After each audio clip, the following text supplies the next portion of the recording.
దేశంలో కేంద్రంతో పాటు రాష్ట్రాలకు ఒకేసారి ఎన్నికలు జరిగే ప్రతిపాదనకు రంగం సిద్ధమైంది. జమిలి ఎన్నికల సాధ్యాసాధ్యాల పరిశీలనకు ఏర్పాటు చేసిన మాజీ రాష్ట్రపతి రామ్నాథ్ కోవింద్ నేతృత్వంలోని కమిటీ సమర్పించిన నివేదికను కేబినెట్ ఆమోదించింది.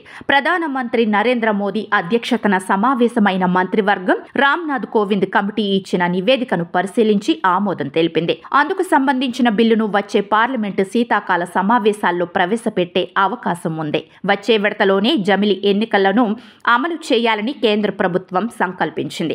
స్వాతంత్ర దినోత్సవ సందర్భంగా ప్రధాని ప్రసంగంలో జమిలి ఎన్నికల ఆవశ్యకతను వివరించారు. తరచుగా జరిగే ఎన్నికలు దేశాభివృద్ధికి ఆటంకం కలిగిస్తున్నాయని, మధ్యలో జరిగే ఎన్నికల మూలంగా ఎలక్షన్ కోడ్ అమలులో ఉండడంతో అభివృద్ధి కార్యక్రమాలకు ఆటంకం కలుగుతున్నాయని అన్నారు.